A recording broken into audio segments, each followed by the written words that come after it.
moment. Que le Seigneur vous bénisse, que la présence du Seigneur aille grandissante dans vos cœurs et dans vos vies. Nous sommes rendus aujourd'hui au 22 décembre 2020. Nous sommes dans la 51e semaine de cette année de grâce. Nous sommes à la 51e rencontre de tous les mardis soirs, ce rendez-vous qui a été dédié au ministère par excellence, au battement du cœur de Dieu, à savoir le discipulat. Jésus le dit dans Matthieu chapitre 28, 19 à 20, allez, faites de toutes les nations des disciples, enseignez-leur ce que je vous ai enseigné et baptisez-les au nom du Père, du Fils et du Saint-Esprit. Et voici, je suis avec vous tous les jours jusqu'à la fin du monde. Ceci constitue l'essentiel des dernières paroles de Jésus avant qu'il ne quitte la terre. Il nous a recommandé d'aller bâtir des disciples. Il ne nous a jamais demandé d'aller faire des chrétiens. Il ne nous a jamais demandé d'aller former des pasteurs, d'aller former des prophètes et autres choses. Il nous a demandé de faire des disciples. Et c'est pendant que nous allons dans l'accomplissement de cette volonté qu'en ressortent des chrétiens, des pasteurs, des prophètes et toute autre chose. Mais la base, c'est de pouvoir être des disciples et de pouvoir répondre à cet appel qui vient de Dieu. Nous sommes mis à cet exercice depuis le 7 janvier 2020 en soumettant nos cœurs, en soumettant les pensées à une série d'enseignements bien conçus, bien préparés, bien dispensés et qui a pour objectif, n'est-ce pas, de permettre aux chrétiens de bâtir sa foi, de mieux connaître le Christ, de s'approcher du Seigneur. Nous avons parlé du discipulat dans un module qui a été présenté en 5 chapitres. Nous avons parlé de l'appel, nous avons parlé de la vision pendant cette année. Nous avons parlé à plusieurs reprises de certaines notions importantes en ce qui concerne la délivrance, la libération et la consécration à Dieu. Nous avons parlé, comme je viens de le dire, de la vision, comment suivre la vision de Dieu. Nous avons surtout parlé de l'équipe, comment se constituer en équipe, marcher dans l'équipe de Jésus, s'identifier dans la présence du Seigneur. En tant que disciples, nous voulons ressembler à un maître, ça veut dire nous voulons nous intégrer à son équipe et nous voulons être, n'est-ce pas, des équipiers selon la pensée et selon la volonté de Dieu. Nous avons reçu plusieurs séances, plusieurs sessions de cours de fondation avec les 4 lois spirituelles, l'assurance du salut, le pardon, la repentance, la méditation de la parole de Dieu, la croissance chrétienne. Nous avons pris du temps à nous laisser former, modeler par des enseignements qui ont été dispensés tout au long de cette année, avec également des séminaires et des interventions qui sont également venus de l'extérieur, extérieur à cette plateforme que nous avons constituée. Nous avons reçu des orateurs, des oratrices qui ont mis de leur marque, pas plus tard que samedi passé. Ça en était encore le cas. Donc, nous pouvons regarder derrière nous et se dire que le paquet a été donné. Chacun peut faire le bilan de sa vie spirituelle pendant cette année 2020 et se demander où est-ce que j'étais à la veille du 7 janvier 2020 et où en suis-je aujourd'hui spirituellement parlant? Suis-je à la même étape spirituelle ou alors ai-je fait un bond dans ma foi, dans ma marche avec Dieu, dans ma compréhension des Saintes Écritures, dans ma consécration au Seigneur, dans mon élan d'être disciple du Christ? Est-ce que j'ai un bilan positif de ma progression spirituelle? Et si ta réponse est l'affirmatif, ce que je souhaite et ce que je constate, c'est effectivement que si ta réponse est affirmative, c'est que tu as gagné, c'est que tu as fait ce qu'il fallait faire. Parce que le Seigneur nous a révélé depuis 2019, nous devons faire chercher premièrement le royaume et la justice de Dieu. Et toutes autres choses nous sont données par-dessus tout. Je souhaite que tu prospères à tout égard, comme prospère l'état de ton âme. Ça, ce sont les paroles de l'apôtre Paul à son fils Gaius. Il dit, je souhaite que, de l'apôtre Jean plutôt, je souhaite que tu prospères à tout égard qu'on prospère l'état de ton âme. C'est quelque chose d'important parce que lorsque tu prospères dans ton âme, lorsque ton âme est bâtie, lorsque ton âme est assise sur la parole de Dieu, bien aimé, le reste s'ensuit. Parce que tout ce qui est physique prend naissance dans le spirituel. Si nous voulons chercher la prospérité, la promotion et les choses de ce monde, nous allons nous cogner les têtes, nous allons le chercher avec beaucoup d'efforts. Mais si nous nous concentrons sur les choses spirituelles et que nous nous accentuons à ce qui est de Dieu, bien aimé, ce qui est physique s'ensuit. Parce que Dieu s'occupe de ceux-là qui sont avec lui. Dieu prend soin de chaque détail. Il combat les bons combats. Il défend ta cause. Il sait ce dont tu as besoin. Il sait ce de quoi tu dois te vêtir demain. Il sait ce dont tu as besoin pour nourrir ta famille, pour être au poste qui te convient. Il a ça entre ses mains, et il dit, demande-moi et je te le donnerai. Il est donc important que nous puissions grandir spirituellement, nous approcher davantage de Dieu, gagner en maturité spirituelle. Vous savez, bien aimé, il y a une certaine obésité qui n'est pas négative, l'obésité spirituelle. Mange tellement de la présence de Dieu, de la parole de Dieu, j'allais dire, nourris-toi tellement de la présence de Dieu et de la prière. Cela te rendra véritablement influent dans le monde spirituel. Tu auras les pieds au sol dans le monde spirituel. C'est très important de le faire. Et je pense que c'est à cet exercice que nous sommes prêtés pendant cette année. Et le temps est venu de pouvoir entrer dans une nouvelle étape. Je bénis le Seigneur parce que c'est un élan de reconnaissance que je ressens dans mon cœur. Et servir également le Seigneur, c'est un élan de reconnaissance. Servir le Seigneur, c'est être reconnaissant. L'une de mes filles spirituelles me disait encore cette semaine, oh, mais papa Chibi, tu as fait tellement de choses cette année. Nous voyons tellement de choses qui se sont produites. Vraiment, vraiment. Je l'ai regardé et j'ai dit, tu fais bien de le dire, mais ce n'est pas le fruit d'un effort personnel. C'est Dieu qui est en action, c'est la puissance de Dieu qui est en action. Tout ce que nous avons pu réaliser n'est pas le travail d'une personne, c'est le travail d'une équipe. Une équipe forte qui s'est mise ensemble, qui s'est donnée main dans la main.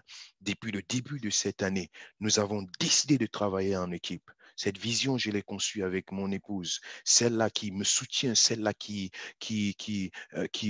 prend soin de tout ce qu'il faut dans la maison. Vous vous rendez compte que je suis là, je suis disposé à tout moment. Elle porte tout sur sa tête, sur son dos. Elle porte la maison. Non seulement elle porte la maison avec nos 3 enfants, mais elle porte l'église et elle supporte mon absence. Elle porte tout. Cela ne serait pas possible s'il n'y a pas quelqu'un qui peut porter un si grand fardeau et accepter que son mari soit presque pas là parce qu'il s'est consacré au Seigneur. Si elle se détournait tout un petit peu, alors ça allait tomber comme un château de cartes. Rien n'allait fonctionner.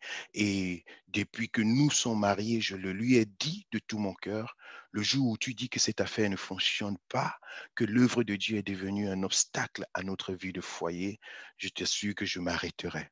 Donc, elle sait qu'elle a une clé entre ses mains, mais cependant, elle s'y consacre de tout cœur pour que la chose avance. Ça, c'est le premier membre de mon équipe, celle-là qui me soutient dès la nuit comme du jour et puis sans laquelle ce serait vraiment impossible d'avancer. Un maillon très important. Mais elle n'est pas la seule. Nous avons constitué autour de nous des personnes qui se sont consacrées au Seigneur. Je salue ici là les pasteurs, le pasteur Cédric, qui est attaché au ministère. C'est quelqu'un, n'est-ce pas, qui peut porter cette église, même lorsque je ne suis pas là. Je peux dormir, je peux avoir les yeux fermés. Je suis sûr que la vision ne sera jamais changée, même pas un seul petit iota.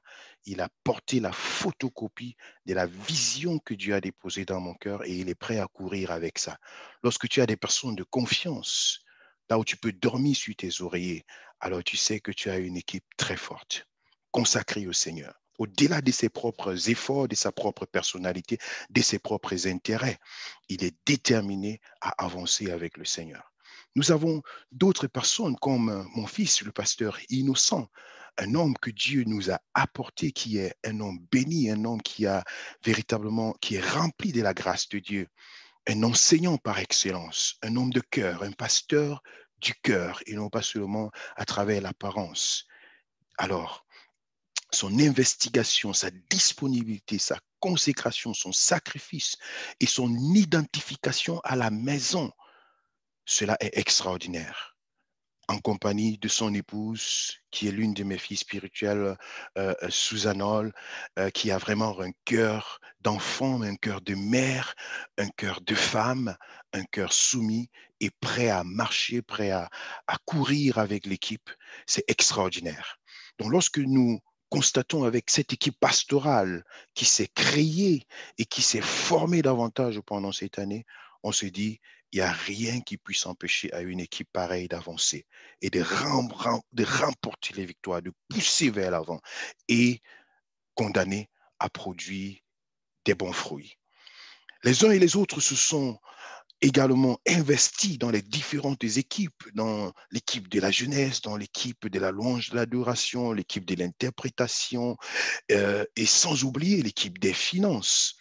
Nous allons certainement revenir là-dessus pendant cet enseignement de ce jour. Une équipe forte des personnes qui ont compris qu'ils doivent soutenir l'œuvre de Dieu. Beaucoup d'entre vous ont pris cela à cœur pour dire, Pasteur, nous voulons apporter quelque chose. Nous voulons mettre quelque chose dans l'œuvre de Dieu. Et je voudrais vous dire que nous pouvons avoir toute l'onction possible, mais s'il n'y a pas les finances, vous n'aurez pas ces belles images que vous êtes en train de voir. Vous me verrez là maintenant dans l'obscurité.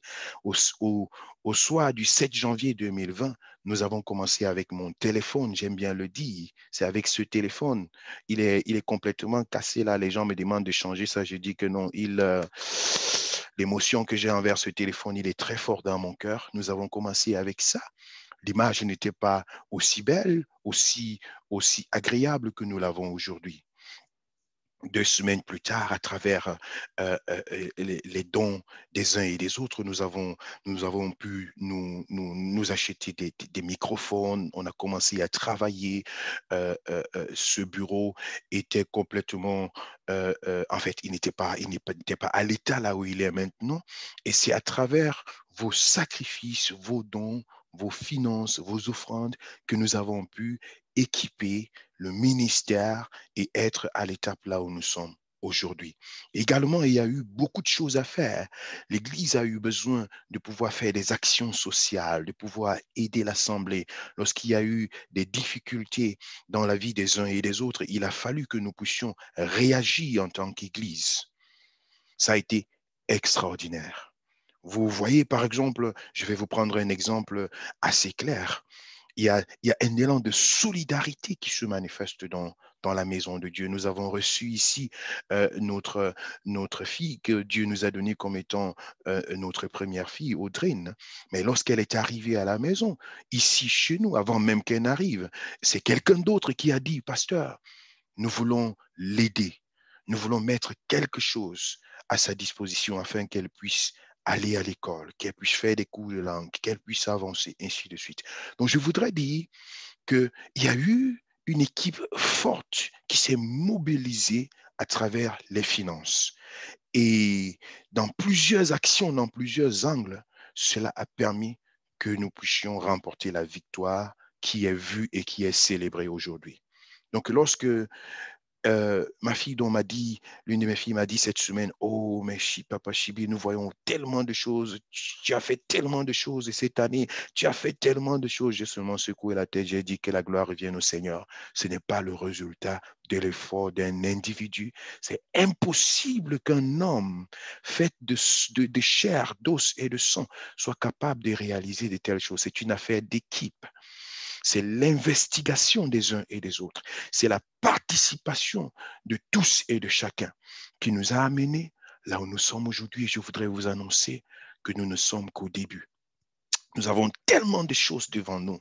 Il y a des âmes à gagner, il y a des libérations à produire, il y a des délivrances à vivre, il y a des âmes à sauver, des repentances. Il y a la joie, les fêtes qui doivent être organisées au ciel. Le Seigneur, avant que le Seigneur ne revienne, nous sommes debout comme étant une armée de vainqueurs, une armée de soldats qui n'a pas de frontières, qui n'a pas de barrières, là où les familles doivent être sauvées, des âmes doivent être rencontrées, le cœur de Dieu doit être en joie. Satan doit comprendre que c'est le temps, ses œuvres doivent être détruites. Parce que Jésus veut prendre la première et la dernière place dans les vies, dans les familles, dans les foyers. C'est à ça que nous sommes consacrés, que ce soit en Allemagne, en France, au Cameroun, en Côte d'Ivoire, au Gabon, au Canada, aux États-Unis. Nous voulons que la présence de Dieu soit manifeste. Le Seigneur a dit, c'est lorsque cette parole sera annoncée jusqu'aux extrémités de la terre que Jésus reviendra. Nous voulons être de ceux-là qui préparent le retour du Seigneur et qui annoncent des bonnes choses afin que des âmes soient sauvées.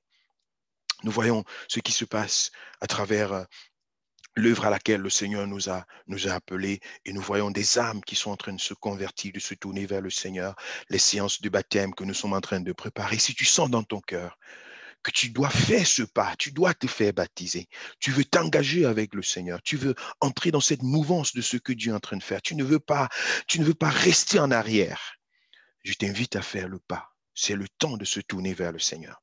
C'est le temps de se consacrer à Dieu, bien-aimé. L'heure est grave. L'heure est grave. Dans ce monde, il n'y a plus le temps, il n'y a plus de temps à perdre. Il faut se lever, se consacrer à Dieu.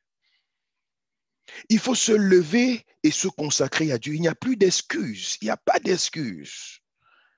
Il n'y a pas d'excuses. Vous voyez comment le diable s'agite, comment l'agitation gagne la vie des gens. Le monde ne sait plus à quel sein se vouer. On ne sait plus qu'est-ce qui est bien, qu'est-ce qui n'est pas bien. On ne sait plus qu'est-ce qui apporte la sécurité. Le trouble qui se passe dans le monde, une perturbation. La pandémie du corona, ça a troublé tout le monde. Tous les systèmes sont troublés. Aujourd'hui, on parle du vaccin comme étant le sauveur de l'humanité face à la pandémie. C'est hier, c'est aujourd'hui que les décrets ont été signés, que les vaccins ont été licenciés, ont été reconnus en Allemagne. Mais aujourd'hui encore, le même jour, un nouveau virus corona a apparu en Angleterre. Et les gens se demandent, cette nouvelle forme de coronavirus qui vient d'apparaître hier et aujourd'hui en Angleterre, est-ce que le vaccin qui vient d'être développé va pouvoir être la réponse à cette nouvelle forme de coronavirus? Ils appellent ça coronavirus 21. Ce n'est plus 19, c'est maintenant 21. Et on se demande comment faire. On vient de chercher tellement de solutions pour combattre celui-ci. Mais à peine avoir prétendu trouver une solution, une autre forme se déclare. Le monde est dans une pagaille totale. Et cette pagaille, ce n'est pas seulement ce que nous voyons autour de nous, mais dans les familles, dans les maisons. C'est la même image qui se répercute dans les familles, dans les foyers, dans la santé des gens. Il y a un trouble qui vient au fond du cœur et de l'âme des individus. La solution, c'est Jésus. Qu'est-ce que je dis? La solution, c'est Jésus. C'est le temps de se consacrer au Seigneur.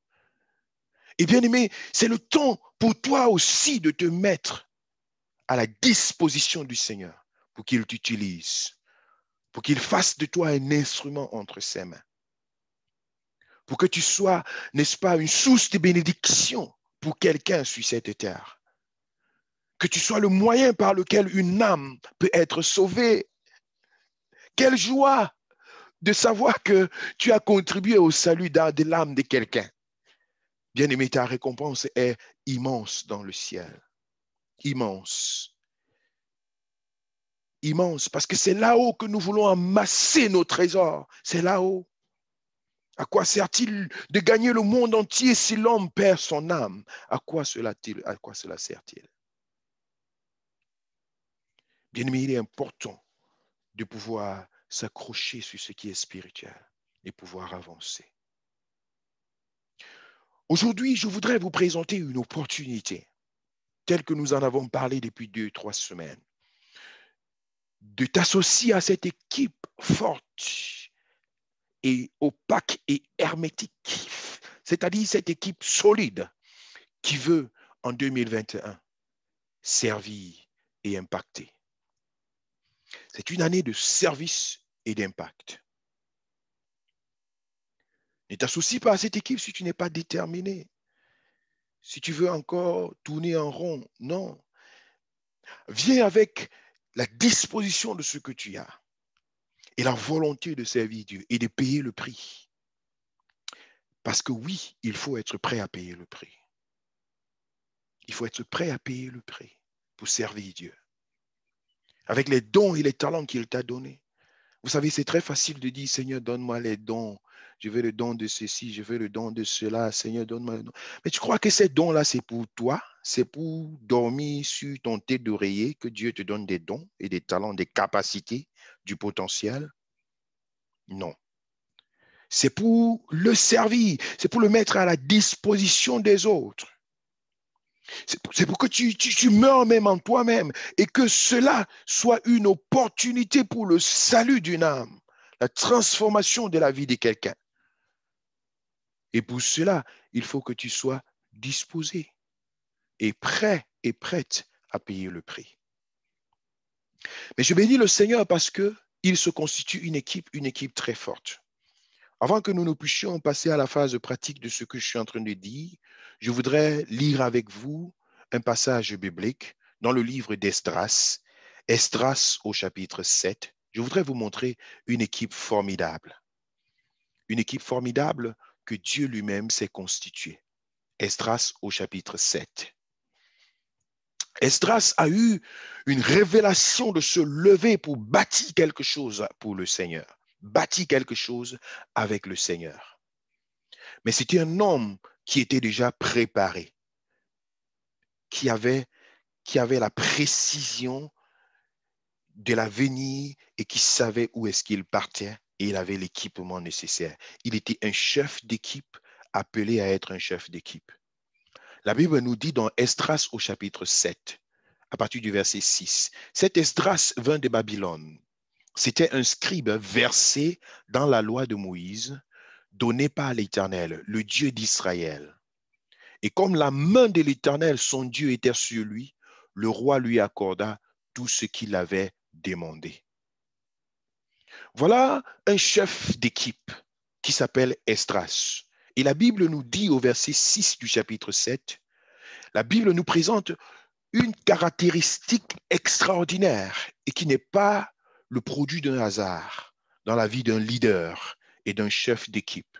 Cet Esdras vint de Babylone, c'était un scribe versé dans la loi de Moïse, donnée par l'Éternel, le Dieu d'Israël. Donc il avait reçu ce qu'il fallait comme étant chef d'équipe. La vision lui était donnée. Il avait le bagage et l'équipement pour accomplir quelque chose. Et comme la main de l'Éternel, son Dieu, était sur lui, le roi lui accorda tout ce qu'il avait demandé. Je crois que au fur et à mesure que nous allons avancer dans cette lecture, vous allez mieux comprendre. Parce qu'il y a des choses extraordinaires qui se passent dans cette histoire. Plusieurs des enfants d'Israël, des sacrificateurs et des lévites, des chantres, des potiers, des portiers, des Nétiniens, vinrent aussi à Jérusalem la 7e année du roi d'Artaxerxès. Esdras arriva à Jérusalem au 5e mois de la 7e année du roi. Il était parti de Babylone le 1er jour du 1er mois. Il arriva à Jérusalem le 1er jour du 5e mois, la bonne main de son Dieu étant sur lui.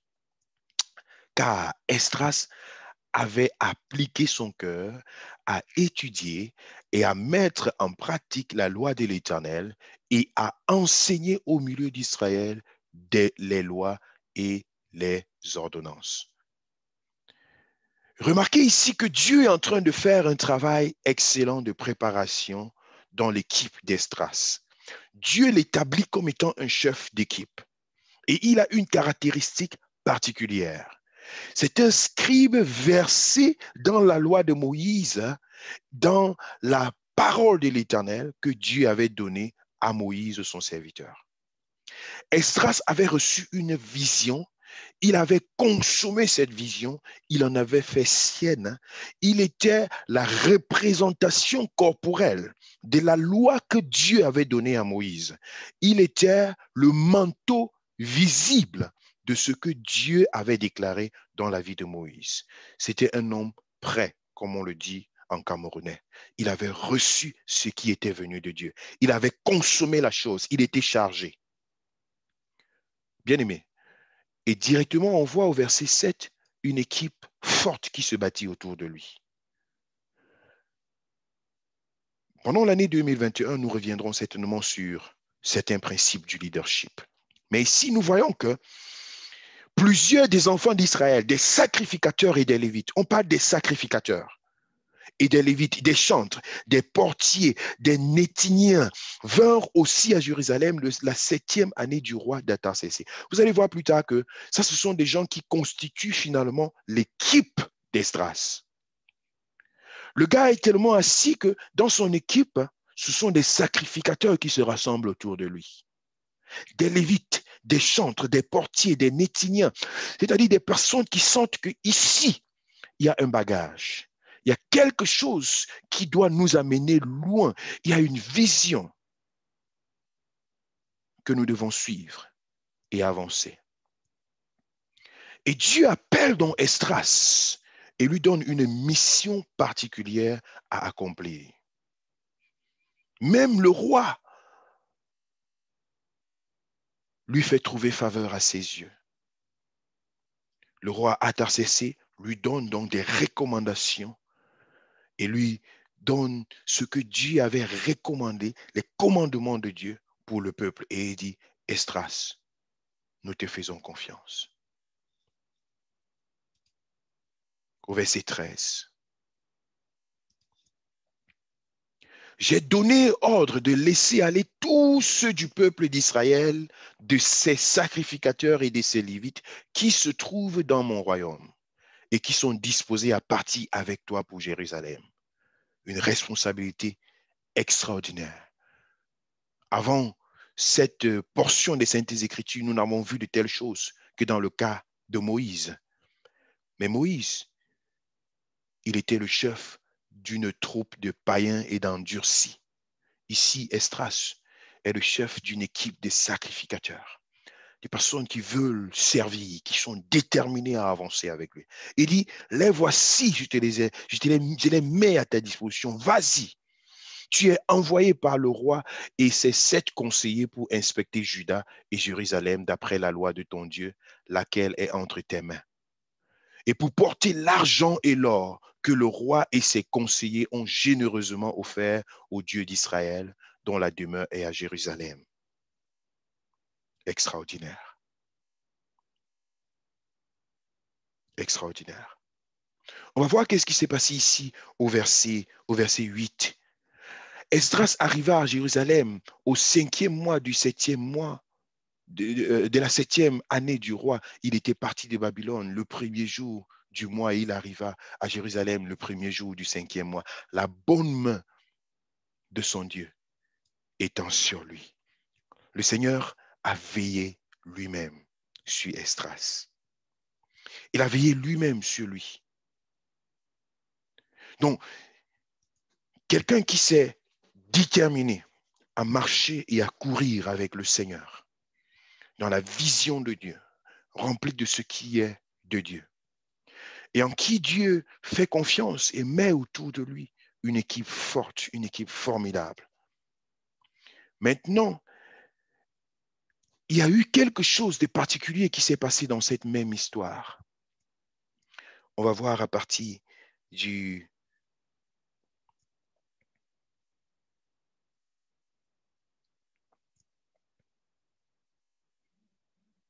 verset 15, je crois que je viens de le lire.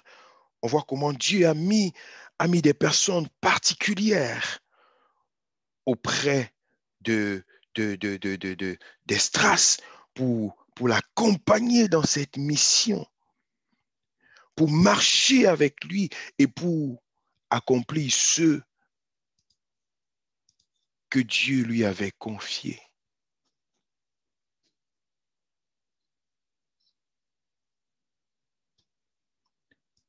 j'ai donné ordre de laisser aller tout le peuple d'Israël, de ces sacrificateurs, de ces Lévites qui se trouvent dans mon royaume et qui sont disposés à partir avec toi pour Jérusalem.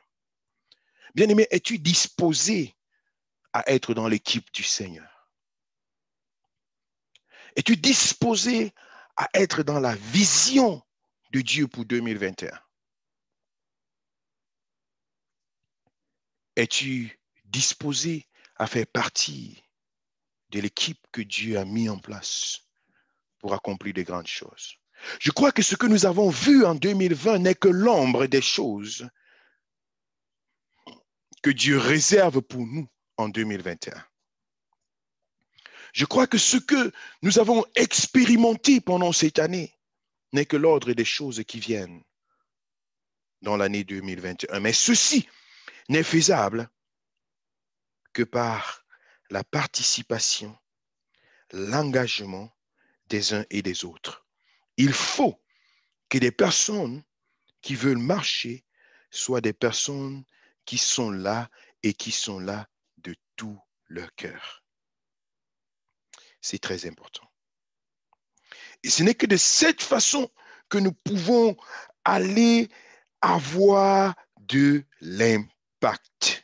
C'est de ça qu'il s'agit. Nous voulons avoir de l'impact en cette année 2021. Nous ne voulons pas seulement servir, mais nous voulons servir et avoir de l'impact.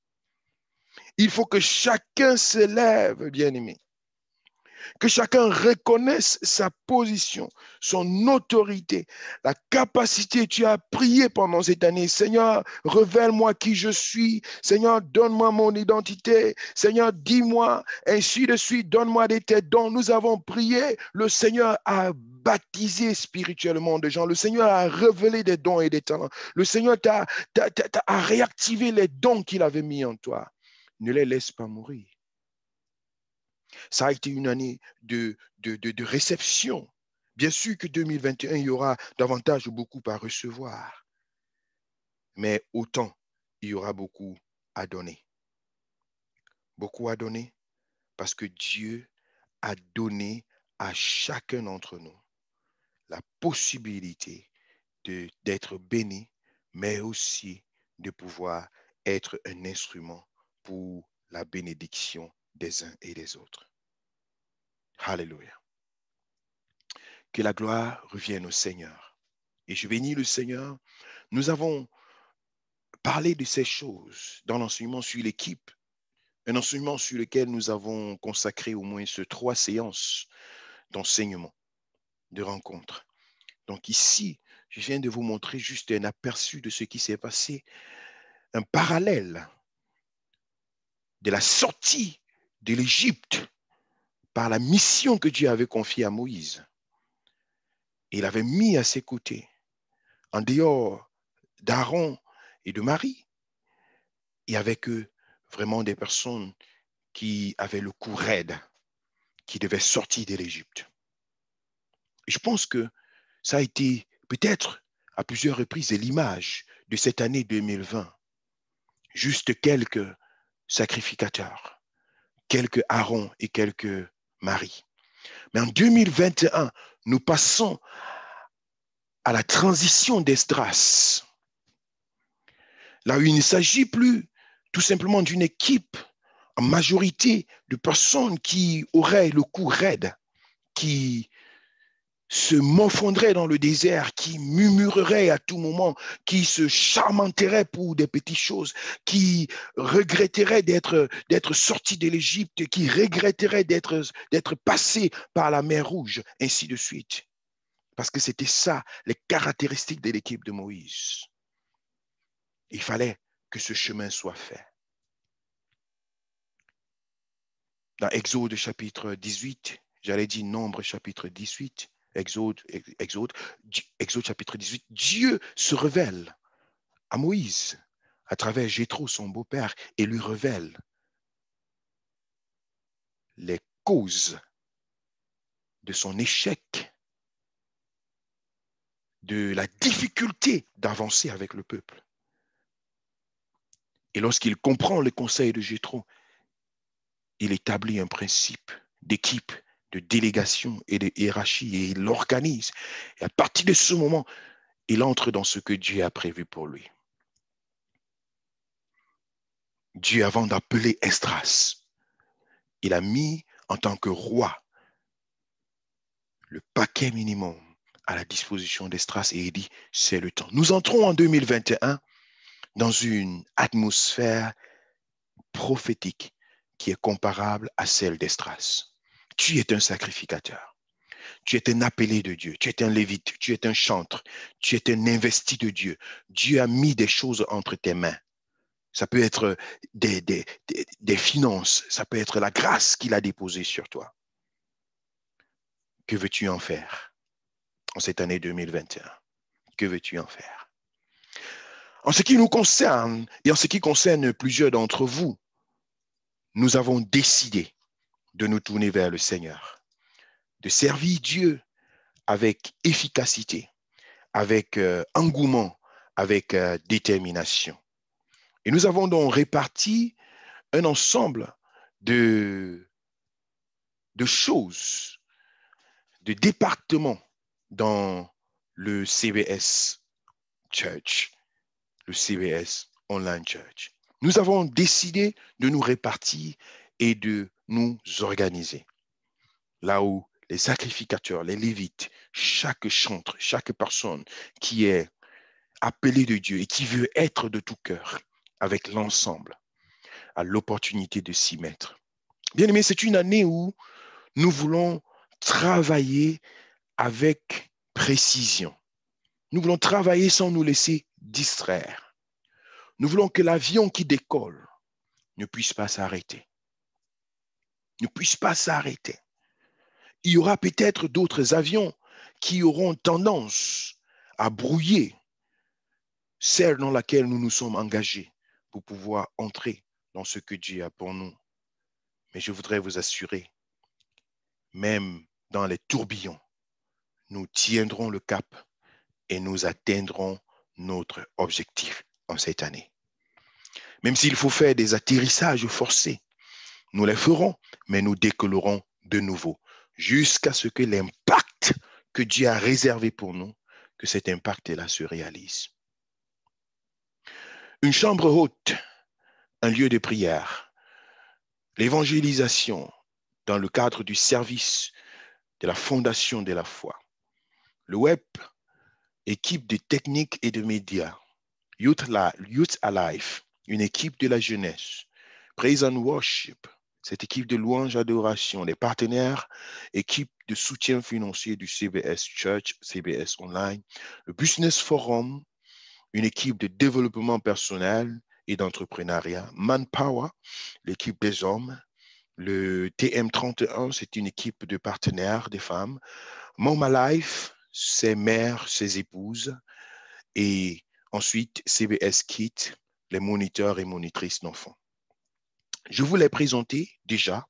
Je vais vous le brosser rapidement, mais vous présenter ceux et celles qui se sont déjà inscrites et comment est-ce que nous voulons travailler de façon structurée en cette année. Je vais la présenter et je pense que chacun pourra tout à l'heure se signaler pour dire, voilà, je suis dans telle équipe, mais je voudrais encore m'inscrire dans cette équipe-là. Une équipe de la chambre haute, sont des prières que nous faisons tous les midis de 12h à 12h30. Pour le moment, c'est de lundi à vendredi. Nous sommes à l'écoute de la voix du Saint-Esprit, mais c'est ainsi et ce sont des moments particuliers.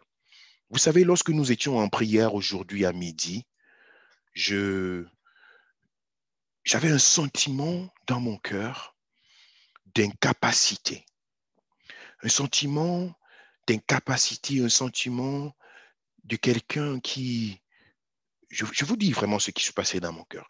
J'avais le sentiment de quelqu'un qui n'a rien à donner de lui-même et qui, lorsqu'il n'a rien à donner de lui-même, trouve la prière comme étant le seul moyen de pouvoir avoir une solution. Et une phrase venait dans mon cœur, C'est comme si j'étais en train de vous parler. C'est comme si j'étais en train de dire au peuple, mes amis, je n'ai rien à vous donner. Il n'y a que la prière. Vraiment, nous étions à midi, il y avait une vingtaine de personnes en ligne, on priait, mais c'est ce qui passait dans mon cœur. J'étais au travail, j'avais trouvé un coin là où je m'étais retiré pour prier. Et ce sentiment-là venait en moi. Je n'ai rien à donner. La seule chose que je peux donner à ce peuple, c'est la prière. Donc, c'est une atmosphère là où tout le monde vient dans la présence de Dieu. Et je voudrais encore vous le rappeler aujourd'hui, je n'ai rien à donner. Je n'ai pas un gris-gris, j'ai pas de l'eau ou bien je ne sais pas moi quoi à donner aux gens. Je n'ai rien de tout ça. La seule chose que nous avons, c'est que nous devons ensemble aller au pied du Seigneur. C'est la seule chose. On part ensemble au pied du Seigneur. Tes sujets, tes fardeaux, tes quoi que ce soit, tu apportes. Ensemble, on peut présenter au Seigneur. Il n'y a rien à donner. C'est Dieu. C'est dans la prière. C'est sur la montagne que le secours nous est donné. C'est de l'Éternel que la solution vient. Et tout ce que nous voyons, ce n'est pas le fruit d'une quelconque capacité ou bien de quelque chose de matériel, de formule ou de quoi. C'est la prière. Donc, vraiment, aujourd'hui à midi, j'ai été vraiment visité par le Seigneur pendant que nous étions en train de prier. Je disais, Seigneur, voici un instrument. Si seulement les gens peuvent comprendre que nous devons venir pour verser nos cœurs devant la présence de Dieu. La prière, c'est la clé. Donc, nous allons, pendant l'année 2021, créer une chaîne permanente de jeûne et prière. L'année a 365 jours. Je vous garantis que chaque jour, il y aura au moins une personne qui sera en jeûne et qui sera en prière et que nous serons tous ensemble, autant que fait se peut, connectés pour prier ensemble. Le formulaire pour rassembler les sujets de prière est à votre connaissance. Alors, c'est ensemble que nous devons prier. Les dévotions matinales, ce sont des choses qui se font et nous verrons comment les organiser davantage selon l'orientation du Seigneur. Plusieurs d'entre vous se sont signalés pour être membres de cette équipe de la chambre haute. Nous avons maman pasteur Christelle, mon épouse, qui est consacrée, c'est une femme de prière et d'intercession. C'est l'un des ministères particuliers que Dieu lui a donné. Maman pasteur Suzanne Hall, donc elles sont à deux comme étant celles-là qui portent cette vision et qui sont véritablement l'incarnation de ce que Dieu est en train de vouloir faire dans ce ministère. Des personnes, n'est-ce pas, se sont inscrites pour dire, je vais être en prière. Notre sœur Rufine, Maëva, Audrine, Aurélie, Gloriette, Adeline, Éléonore, Nadine, Xavier. Si tu ne vois pas ton nom, c'est juste parce que tu ne t'es pas inscrit dans le formulaire, mais ça ne veut pas dire que tu n'es pas la bienvenue. Tous les jours, à midi, de lundi à vendredi, ces personnes et toi également, connectez-vous, connectons-nous, restons en prière. Les sujets qui sont venus, tu te connectes. Pendant que tu pries pour les autres, Dieu te visite. Pendant que tu pries pour les autres, Dieu se souvient de toi. Et ta prière est une efficacité pour l'accomplissement du miracle dans la vie de quelqu'un. Donc, ça, c'est une équipe forte. La deuxième équipe, c'est une équipe d'évangélisation que nous avons mis dans le cadre du service de la Fondation de la foi. L'évangélisation, le suivi des âmes, le service dans les assemblées de maisons que nous sommes en train de créer, que nous appelons cellules de prière, des visites, le relais de la vision du CBS Church. Donc ça, c'est une équipe de personnes qui est censée être imprégnée et représenter la vision de l'Assemblée et de l'Église. Il ne s'agit pas seulement de la vision du Seigneur. La vision du Seigneur, elle est très importante, mais dans notre cadre, cette vision du Seigneur est intégrée dans la vision de l'Église. Cette équipe doit être une équipe qui vit dans l'ADN de la communauté et de la vision. Parce que c'est avec cette équipe que nous voulons promouvoir, n'est-ce pas, la multiplication de l'œuvre de Dieu. Vous savez, tu peux prétendre que quelqu'un n'a pas forcément besoin d'église, mais je voudrais t'assurer que sur 100 personnes qui ont donné leur vie au Seigneur et qui ne se sont pas accrochés à une église, il n'y a pas 5 d'entre eux qui sont restés dans la foi 2 ans plus tard. Raina Bonke, un très grand évangéliste que nous connaissons et que nous avons beaucoup apprécié. Dans les années 80, il a fait une œuvre puissante en Afrique, très forte, d'évangélisation, de campagne, de proclamation. Nous avons été des acteurs de ces campagnes d'évangélisation dans les années 90. On a vu que ce soit à Douala, que ce soit dans d'autres pays en Afrique et tout, on a vu des masses venir au Seigneur. Mais dans les années 95-96, Raina Bonke s'est assis pour faire le bilan de 20 ans de ministère. Et il s'est rendu compte qu'il n'y avait pas 10% des personnes qu'il avait amenées au Seigneur qui étaient restées dans la foi. Il n'était pas 10%. Pourquoi? Parce qu'il entrait dans des villes, il entrait dans des campagnes, il entrait dans des lieux reculés. Il faisait des campagnes d'évangélisation de masse. Des miracles se produisaient, des choses extraordinaires se produisaient. Le lendemain, il pliait ses bagages et il partait.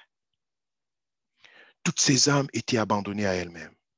Elles ne savaient plus à quel saint se vouer. Peut-être que des groupes pouvaient se créer, mais il n'y avait pas de structure, il n'y avait pas d'infrastructure. Et ces choses, lorsqu'il a fait son bilan, il a décidé de changer de stratégie. Il a trouvé un porteur de vision qu'on appelle aujourd'hui, je ne sais pas comment on l'appelle, David Kalemba, qui est devenu je crois que c'est un homme d'origine russe ou bien ukrainienne, qui est devenu le symbole de la restructuration du ministère de Raina Bonke. Et lorsqu'ils arrivent quelque part, ils commencent d'abord par localiser des églises. Ils créent des coopérations, des choses importantes, afin que lorsque des âmes vont se tourner vers le Seigneur, qu'elles puissent être récupérées et qu'elles soient localisées dans des assemblées. L'église, c'est le lieu unique qui garantit la croissance spirituelle. Je le répète, l'église, c'est le lieu unique qui garantit la croissance spirituelle, et ce de façon durable. C'est pourquoi le Seigneur dit, tu es pierre, et sur cette pierre, je bâtirai mon église. Pierre, si tu m'aimes, paie mes brebis. À toi, sur qui j'ai déposé l'autorité et la procuration de bâtir mon église. Même les flèches, les portes du séjour des morts ne prévaudront point contre elles. De quoi s'agit-il? De l'église du Seigneur.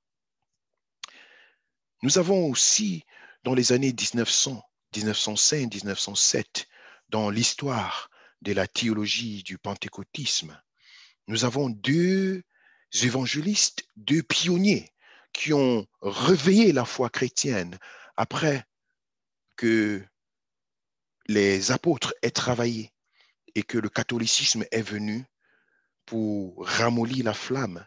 Il a fallu que dans les années 1905, qu'un réveil nouveau se produise. Parmi ces gens, on parle de deux. On va vous parler, n'est-ce pas, de notre ami Wesley, et on va vous parler de notre ami George Waterfly. On peut comprendre. Wesley, c'est un nom peut-être qui est familier pour certains d'entre vous, ceux qui s'intéressent à la théologie, à l'histoire du christianisme. Mais quand on parle de Georges, même les théologiens les plus avancés, parfois ne savent pas qui était Georges. Mais pourtant, c'est deux personnes qui ont marché main dans la main et qui ont influencé de façon extraordinaire le monde du réveil. Rassemblés, n'est-ce pas, dans une salle, 40 personnes, avec John Wesley. Ils étaient dans les années 1905, dans ce qu'on appelle la rue Souza, en train d'étudier la parole de Dieu. Ils avaient soif de revivre ce qui se vivait dans l'époque des actes des apôtres. Ils voyaient ça comme étant quelque chose de lointain. Ils lisaient, ils voyaient, mais tiens, les gens étaient guéris, les gens étaient baptisés d'eau, les gens étaient baptisés du Saint-Esprit. Mais pourquoi ça fait des années on ne vit plus ça? Ils étaient en train de s'interroger, d'étudier la parole de Dieu. Vous, le Saint-Esprit est descendu. Une effusion extraordinaire, des guérisons incroyables s'est produit dans cette salle qu'on appelle la rue Susa. Et alors, c'est là où le réveil a commencé. John Wesley s'est levé. La flamme du Seigneur qui était dans son cœur, comparable à celle des apôtres, dans Actes des apôtres, il a commencé à courir dans le monde entier. George également a fait la même chose. Et George était plus influent même que Wesley, parce que de son ministère se produisait plus de miracles. Une grâce incroyable. Des paralytiques marchaient, des pieds, des personnes même, des membres, les membres du corps pouvaient pousser. Tu es venu, ta main a disparu parce que tu es extroprié, mais par la prière, on voit ta main pousser sur place. Donc, ils avaient des miracles extraordinaires et authentiques, pas parce qu'ils avaient des choses que nous voyons aujourd'hui. D'ailleurs, non, pas la prière.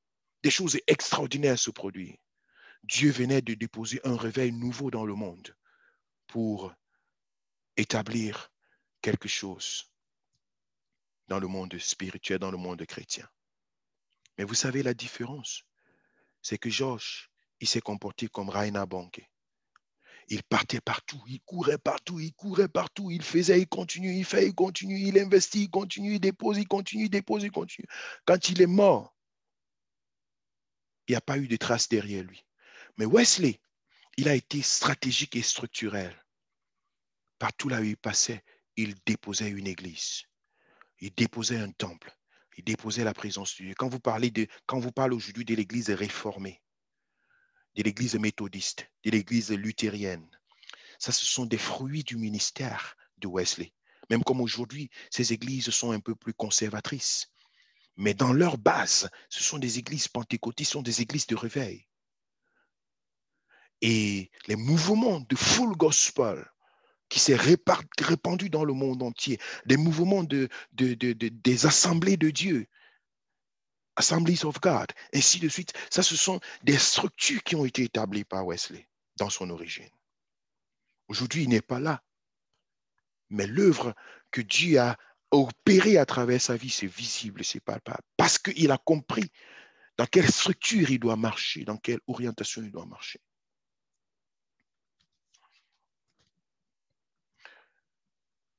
Je crois que je vous ai amené un peu plus haut. Je vais descendre un peu plus bas. Mais je crois que c'est ce que Dieu veut, afin que nous puissions entrer dans une dimension de service et d'impact. Donc ça, c'est une équipe stratégique, une équipe de vision et une équipe avec laquelle je vais personnellement travailler pendant cette année sur le battement du cœur de Dieu. Très important. Si tu comprends ces principes, alors tu es qualifié à t'associer à cette équipe. Présentement, quelques personnes s'y sont inscrites. Les pasteurs, Léopold, Cédric, Innocent, Pasteur Daniel, les femmes des pasteurs, Sandrine, Pecté, Christelle, Nana, Monique, du côté de Port-Gentil, Fallon, de Dortmund, Anne-Marie, de Oxbow, Dimitri Nsongangup, de Bafoussam, Audrine, Aurélie, Rufine, Leslie Flore. Donc, si tu sens que tu veux t'associer, tout à l'heure, je vais donner l'occasion de revenir sur ces choses avant que nous ne puissions continuer. La prochaine équipe que je m'en vais vous présenter, c'est une équipe qui est comparable à l'équipe d'évangélisation et qui fait une œuvre de fond dans le web, une équipe technique et de médias. Vous allez comprendre rapidement que c'est une équipe qui va nous permettre de continuer à exister, de continuer à faire ce que nous sommes en train de faire et de promouvoir ce travail, de relayer, n'est-ce pas, ce que nous sommes en train de faire sur le monde des médias, des programmations, d'administration des sites web, de nos blogs et de nos réseaux sociaux. On a besoin d'une équipe pour ça, qui veut apprendre à programmer des sites web ou bien tout simplement faire quelque chose ou bien être actif dans nos réseaux sociaux, relayer. Nous avons plusieurs pages qui sont en ligne et qui accomplissent vraiment des choses extraordinaires. Donc, il faut s'y mettre. Des publications en ligne, des montages de photos, montages de vidéos. Nous sommes en train d'y travailler davantage. Donc, dans ce côté, il y a suffisamment à faire. Pour l'instant, nous n'avons pratiquement pas de site Internet. Nous avons juste des pages Facebook, WhatsApp, ainsi de suite, YouTube et tout le reste. Nous sommes vraiment plus concentrés dans les réseaux sociaux. Mais assurément, dans les mois qui viennent, dans les semaines qui viennent, nous avons à cœur de mettre. Nous avons certainement des sites Internet, mais qui ne sont pas forcément uniquement consacrés à ce que nous sommes en train de faire, mais nous voulons créer d'autres sites Internet qui seront consacrés uniquement au CBS Online Church et à cette vision que nous portons dans le monde. Donc, et avec tout ce que cela comporte. Donc, si tu te sens intéressé par cette équipe, n'hésite pas de te signaler. Pour l'instant, nous avons notre sœur Rufine, la sœur Éléonore, la sœur Audrine et moi-même qui sommes inscrites dans cette équipe. Une équipe de partenaires et de soutien financier. Voilà, je vous l'ai dit au début, c'est le cœur de la guerre, le nerf de la guerre, les finances. Dans l'œuvre de Dieu, c'est impossible d'avancer sans les finances. Voilà, c'est peut-être difficile pour vous de m'entendre dire ça, mais c'est tout à fait, c'est vrai. L'argent, c'est la racine de tous les maux. Sans compte, si on ne peut pas l'avoir, on est handicapé. On peut avoir autant d'onction possible. Mais lorsqu'il n'y a pas des finances, lorsqu'il n'y a pas les moyens pour pouvoir mettre à la disposition, pour capabiliser cette œuvre à laquelle le Seigneur nous appelle, il est impossible d'avancer de façon efficace. Or, nous voulons avancer, nous voulons servir et nous voulons avoir de l'impact dans le service. Jésus avait avec lui une équipe de femmes qui avaient été délivrées et qui étaient des personnes suffisamment nanties, lesquelles ont mis leurs biens à la disposition du Seigneur pour le servir. Vous allez le voir dans le livre de Luc au chapitre 8.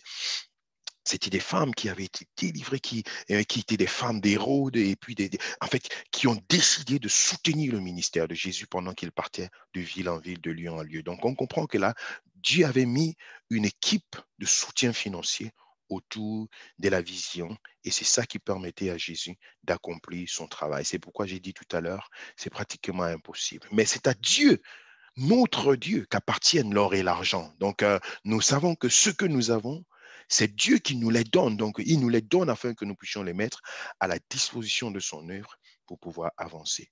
Je voudrais vous dire que ça, c'est une équipe de personnes qui comprennent qu'il faut investir dans l'œuvre de Dieu. Moi, j'ai pris un engagement particulier avec le Seigneur avant que nous ne commencions l'église à Munich. J'ai dit, Seigneur, je sais que tu m'appelles, je sais que je suis un serviteur. Mais je ne vais pas commencer cette œuvre si tu ne me donnes pas la capacité de porter financièrement cette œuvre. Là, nous sommes dans les années 2011-2012.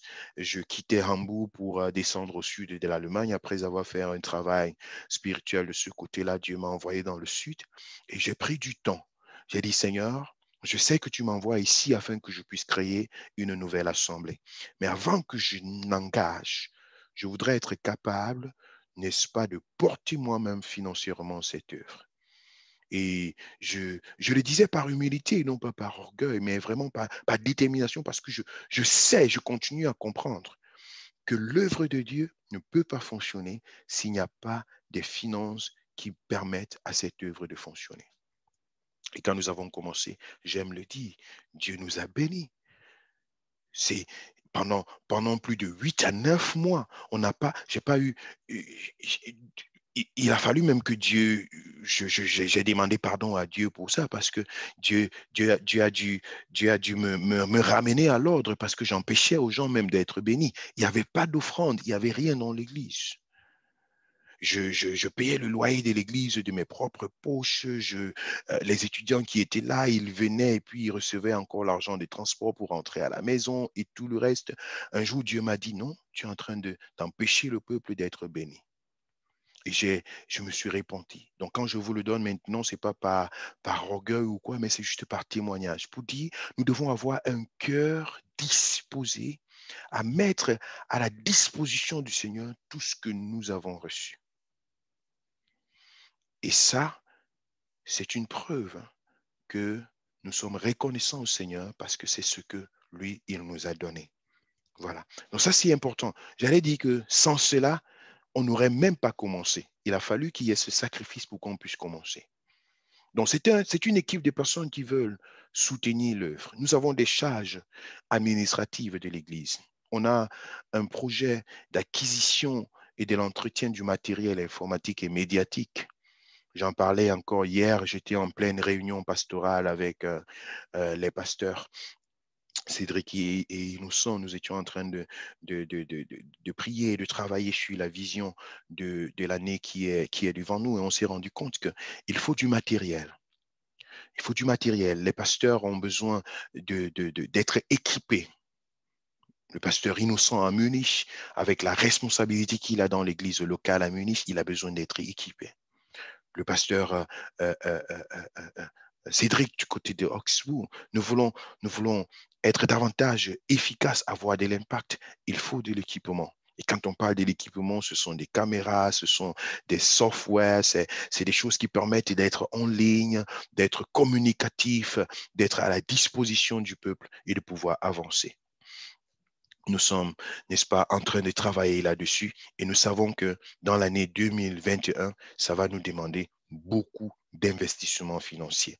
Les équipements que nous devons acheter en 2021 avoisinent 4 000 à 5 000 euros, juste les instruments que nous avons constaté que nous en avons besoin pour l'année 2021. Le personnel, en l'occurrence le pasteur Léopold du côté du Cameroun, comme nous le disons toujours, il a tout un orphelinat chez lui à la maison. Nous voyons l'œuvre que Dieu est en train d'accomplir du côté de Yaoundé. Nous ne voulons pas qu'il puisse vivre le jour le jour. Nous pensons que nous allons mettre une structure sur place pour avoir un budget financier afin que chaque mois, de façon fidèle, de façon fixe, qu'il puisse recevoir quelque chose qui lui permet de couvrir, n'est-ce pas, le mois devant lui et puis que sa famille qu'il a laissée à Bafoussam puisse recevoir une ration alimentaire, si les enfants sont malades, qu'il y ait de quoi acheter des médicaments, ainsi de suite, afin que ce pastoral mobile dans lequel il est engagé à Yaoundé, loin de sa famille, qu'il n'y ait point d'entrave à cela. Donc, ça, c'est quelque chose que nous avons conçu dans nos cœurs et nous avons besoin des personnes qui veulent dire, je veux être partenaire financier afin que ces charges soient couvertes. C'est au moins ce 200 euros par mois pour ce simple budget que je viens de dire au sujet du soutien au pasteur Léopold. Ça va nous faire environ 2400 euros minimum pour l'année 2021 pour assurer véritablement que l'homme de Dieu a au moins la base. Ça, ce n'est même que pour une base parce que 200 euros, c'est 132 000 francs CFA pour un père de famille avec 4 enfants qui est dans la ville de Yaoundé et dont la famille est éloignée. Vous allez vous rendre compte que ça suffit vraiment pour la base. On ne peut pas faire des projets à long terme avec ça, mais c'est quand même pour dire, Seigneur, nous voulons que ton œuvre puisse avancer et qu'il n'y ait pas d'entrave à ça. Donc peut-être tu peux te dire, Seigneur, je veux mettre la main à la pâte pour soutenir cela. Nous avons un projet de construction d'une maison de prière en Allemagne. Ça, nous sommes en train de travailler là-dessus. Nous avons ouvert dans une banque chrétienne en Allemagne ici un compte bancaire, un compte d'épargne dans lequel nous sommes en train de mettre un peu d'argent chaque mois en fonction de ce que Dieu met à notre disposition. Il y a parmi vous des personnes qui ont dit, Pasteur, je veux apporter ma dîme au Seigneur, je veux apporter un sacrifice, je veux faire quelque chose sur une base régulière et nous avons réparti, n'est-ce pas, pour dire, OK, si ça vient de tel côté, alors dans notre compte d'épargne pour construire un temple pour le Seigneur, un lieu de prière, une maison de prière, une maison de retraite, là où des gens peuvent venir et véritablement se ressourcer dans la présence de Dieu en Allemagne. Nous sommes en train de travailler là-dessus. Donc, si Dieu te met à cœur de prendre également cette charge ou bien de participer dans cette épargne, dans cette caisse d'épargne pour ce projet. C'est quelque chose pour notre avenir, mais aussi beaucoup plus pour nos enfants, ceux qui sont en train de grandir aujourd'hui. Ils ont 10 ans, ils ont 5 ans, ils ont 15 ans. Aujourd'hui, ils sont avec nous. Demain, il va falloir qu'ils puissent avoir un lieu véritablement de référence là où le nom du Seigneur peut se glorifier également, un lieu là où des gens peuvent venir de l'extérieur, de loin, trouver un lieu pour se recueillir dans la prière, pour y passer toute la nuit, pour se retrouver et parler avec le Seigneur, se détacher un peu du monde, un peu comme parfois il faut carrément louer un auberge ou bien Jungen Herberg pour pouvoir faire des moments de retraite et tout. Nous pensons à un lieu de prière, une maison de prière qui sera à la disposition du peuple de Dieu et dans laquelle nous établirons une chambre haute pour que les prières soient constamment élevées devant le Seigneur. Ça demande des finances. Nous avons également des actions sociales qui viennent et qui sont pratiques au milieu de nous lorsqu'il y a telle et telle action, tel et tel événement, qu'elle soit triste, qu'elle soit joyeuse, qu'elle soit des situations là où nous ne pouvons pas seulement prier et rester tranquille, là où il faut agir, là où il faut poser une action. Nous avons dans le cadre de l'Église pensé à mettre quelque chose de côté pour pouvoir soutenir de telles actions et permettre que le nom du Seigneur soit glorifié. Donc, pour l'instant, il y a peu de personnes qui se sont signalées dans cette équipe qui est pourtant très, très importante. Mon fils Claver du côté de Fulda, Rufine de Songangup, Dimitri du côté de Bafoussam et la sœur Anne-Marie du côté de Augsbourg. Si tu veux être dans cette équipe, n'hésite pas de dire, pasteur, je veux être dans cette équipe. Voici ce que je veux apporter sur une base régulière. Voici le peu que Dieu m'a donné, voici ce que je peux mettre à la disposition de façon régulière. Et ça nous permet d'avoir un budget prévisionnel et de se dire, voilà, qu'est-ce que nous pouvons donc mettre à la disposition de l'œuvre de Dieu dans cette pensée. Voilà. Une équipe de praise and worship. Voilà, son nom dit tout. Je vais y passer rapidement. C'est une équipe qui va travailler dans la louange, dans l'adoration, des concerts en ligne comme ceux que nous allons faire jeudi prochain, dans des personnes qui ont des dons, des talents pour chanter et en ligne avec nous. Vous avez vécu, nous avons tous vécu le bonheur d'écouter ce mini-concert de la veillée du 11 décembre que nous a offert notre sœur Cynthia du côté d'Atlanta. Ce sont des événements comme ça, des moments comme ça. Vous êtes deux dans une pièce, tu es seul avec ton instrument et puis voilà, nous sommes tous en ligne et nous voulons tout simplement à travers un chant, à travers des moments d'adoration, de louange, nous approcher du Seigneur. Voilà l'essentiel de cette équipe qui est forte et à la tête de laquelle se trouve le pasteur Innocent et plusieurs bien-aimés se sont enregistrés, Annie Cédric du côté de Yaoundé, notre sœur Éléonore, Fallon, Flore, Midi Claver, Polydor Ida, Rufine, Adeline, Maëva, Nadine, Zaviela, voilà, Anaël, Ornel et puis Cynthia du côté d'Atlanta. Vous aurez, n'est-ce pas, le pasteur Innocent qui viendra vers vous et qui vous introduira dans un groupe WhatsApp qui existe déjà et qui a été jusqu'à présent consacré à l'église CBS Church de Munich. Il est le responsable de l'équipe de louange adoration, donc il viendra vers vous. Sinon, contactez-le et puis voilà, il aura des rencontres avec vous pour voir comment travailler là-dessus et il me rendra compte pour que vous puissiez être programmé à chaque fois que le besoin se présente dans nos cultes divers. Mama Life, groupe de mères et d'épouses. Ici, il s'agit vraiment des femmes qui ont porté un enfant dans leur sein ou alors des épouses qui sont mariées, qu'elles aient un enfant ou pas. Donc là, c'est une équipe de personnes qui doivent travailler, n'est-ce pas, sur leur couple, sur l'éducation de leurs enfants en tenant compte des réalités auxquelles elles sont confrontées. Donc ça, c'est très important. Aussi, selon les spécificités des pays, en Allemagne, il y a beaucoup de questions, beaucoup d'interrogations qui se posent sur l'éducation des enfants, comment est-ce qu'ils s'en sortent à l'école. L'une de mes filles me disait encore hier soir, ah, mon fils est le seul Africain, non seulement dans sa salle de classe, mais dans toute l'école, il est le seul Africain. Alors, c'est parfois difficile et ça a parfois des grandes pressions. Nous l'avons vécu ici avec notre fille Jessica. C'était 3 mois de grandes difficultés jusqu'à ce qu'elle puisse s'en sortir au niveau de son école à cause de ces réalités auxquelles on est confronté. En Afrique, au Cameroun, en France, on a d'autres réalités. Les mamans pourront changer de telles choses entre elles et puis également des gestions de leur couple, de leur foyer, de leur intimité.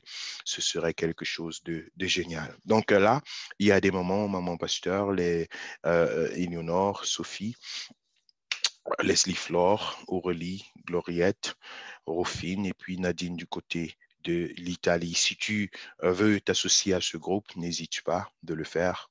Tu le notes, tout à l'heure, dans quelques minutes, je vais vous donner l'occasion de vous introduire. L'équipe de la jeunesse, voilà, c'est une équipe assez forte et que je veux davantage considérer comme une équipe complètement attachée à l'Église. C'est pas une équipe voilà, solitaire ou bien quoi. C'est une équipe qui fait véritablement la joie et la force de l'Église, et la vision de l'Église qui se manifeste là-bas, c'est celle que je veux qu'elle demeure continuelle. Le pasteur Cédric, il tient cette équipe de main de fer, et nous voyons des grands succès qui se manifestent là-bas. Je sais qu'il n'a pas la tâche facile, mais que vraiment c'est une équipe qui est très, très importante pour l'avancement de l'œuvre de Dieu. À tous ceux et celles qui m'écoutent et qui sont dans cette équipe de la jeunesse, faites tout pour courir dans la même vision et pour accomplir le même objectif tel que vous êtes déjà en train de le faire dans le cadre de l'Église. Ça, c'est très important. Il y a eu de nouvelles personnes au terme de ces 21 jours de jeûne et prière qui se sont joints à vous. Donc ici, les noms qui sont là, c'est pas tous ceux qui sont dans cette équipe. Il y a plusieurs autres personnes que nous n'avons pas mis sur cette liste, mais ça ne veut pas dire qu'ils ne sont pas dans l'équipe de la jeunesse. La plupart ici, ce sont des gens qui sont nouvellement venus, qui se sont nouvellement enregistrés dans l'équipe. Donc, les plus anciens se reconnaissent. Manpower, c'est l'équipe des hommes. Nous avons eu le plaisir hier de recevoir dans notre réunion des hommes un homme et deux autres personnes qui se sont enregistrées et qui se joignent à cette équipe qui est forte de 10 personnes à l'instant. Le pasteur, j'allais dire pasteur Innocent, mais le frère Habib, qui est le président de cette équipe des hommes, voilà, avec constitué de Cédric, Miguel, Papa Midi, moi-même, Collins, Hervé, Amos, Francesco. Et si vous avez des personnes autour de vous, des hommes qui se cachent encore derrière vous, dites-leur qu'il y a une équipe des hommes et qu'ils sont la bienvenue. Voilà. Business Forum. Business Forum, c'est une équipe qui sort un peu du commun. Voilà. Ici, on a l'impression qu'il ne s'agit plus de quelque chose de spirituel.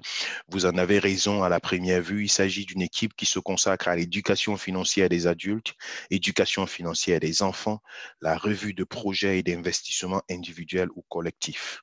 Donc là, c'est vraiment des gens qui se retrouvent pour parler business, pour échanger, pour parler investissement, pour parler de leurs succès, de leurs échecs dans leurs investissements privés, ainsi de suite personnels, et essayer d'échanger sous une base chrétienne. Donc, je pense qu'il y a des choses que nous ne devons pas seulement aller dans le monde avant de les trouver, mais qui peuvent être traitées dans le domaine chrétien. Et moi, je voudrais ici là vous encourager, j'encourage les gens à investir. Investissez, surtout ceux qui sont en Europe. Ceux qui sont ici, vous devez investir. Je bénis le Seigneur parce que il faut penser à l'avenir, à ton avenir, à toi, à celui de tes enfants. Il faut y penser. Il faut travailler.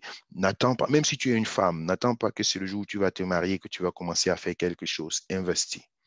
C'est très important. Je le dis parce que j'en suis moi-même un exemple.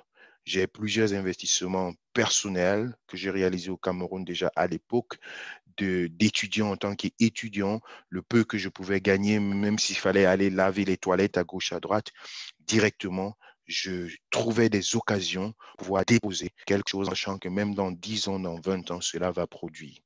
Et aujourd'hui, j'en bénéficie énormément. C'est pourquoi je vous le dis pas seulement par la théorie, mais je vous encourage à penser à cela, à être éveillé dans l'esprit et à pouvoir donner avoir un bâton en main que Dieu va bénir. Quand tu dis, Seigneur, bénis-moi, bénis-moi, bénis-moi, Dieu va te bénir comment? Si toi-même, tu ne te lèves pas. J'ai dit à certains chrétiens un jour, donne ta dîme, donne ta dîme. C'est très important, c'est ce que Dieu demande, c'est très important et je demande de le faire. Mais si tu donnes et tu rentres à la maison dormir, tu te couches sur ton oreiller, tu dors, tu attends que la bénédiction tombe du ciel. Il y a une femme qui va te visiter, elle s'appelle la pauvreté. Elle est très belle, elle va te visiter. Elle s'appelle la pauvreté. Oui, parce que c'est elle qui vient chez les gens qui dorment, qui sont là à ne rien faire et puis qui se disent que non, Dieu va faire, Dieu va faire. Non. Je suis de ceux-là qui se lèvent très tôt le matin et qui vaquent à leurs occupations. Je suis de ceux-là qui savent que la Bible dit dans le livre de Proverbes, lève-toi, paresseux, va vers la fourmi et apprends. Apprends ce que la fourmi fait. Elle s'élève en été, elle rassemble, elle met dans le grenier. Elle sait que l'hiver arrive et en hiver, je ne pourrai pas sortir. Je vais veiller et m'en sortir avec ce qui est resté dans mon grenier. Donc, je suis de ceux-là qui pensent que tu dois montrer à Dieu ton bâton pour que sa bénédiction vienne. Il faut que lorsque tu as posé des actions, des sémences, des choses d'obéissance au Seigneur, que tu t'élèves pour aller vaquer à tes occupations. Et c'est comme ça que la bénédiction que tu as provoquée par tes sémences, par tes dîmes, par telle chose, va avoir un canal par lequel cela va se développer pour entrer dans ta vie. C'est très important. Je n'encourage pas les gens qui disent que Dieu leur a dit non, voilà, ils n'ont pas besoin de se mettre à l'œuvre et tout le reste, non. Non, je crois que chacun doit se battre et Dieu te bénit pendant que tu t'élèves. C'est pourquoi il faut être de cela. Et j'encourage ce forum de Business. Il y a des gens qui vont partager de leurs expériences, les difficultés qu'ils ont eues, les enfants que nous avons ici. À l'école, on ne leur apprend pas à épargner, on ne leur apprend pas à avoir la sensibilité, n'est-ce pas, de la gestion, ainsi de suite.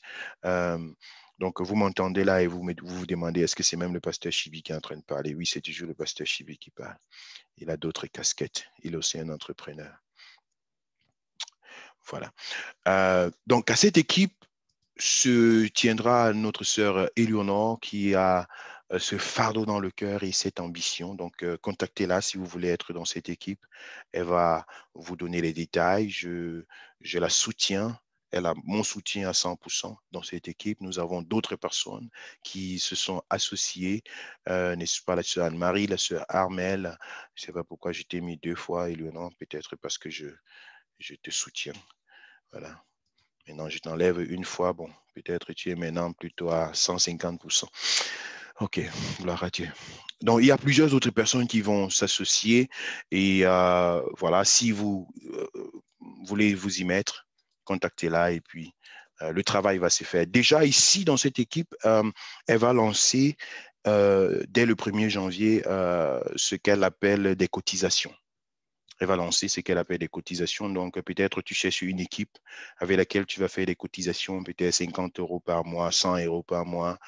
C'est pas pour tout le monde. C'est pas que contactez-la, elle va vous donner les détails. Si vous êtes intéressé à faire partie d'un certain groupe de cotisation, des personnes qui veulent s'entendre entre eux pour vouloir cotiser de l'argent et puis chaque mois, une personne récupère et tout le reste.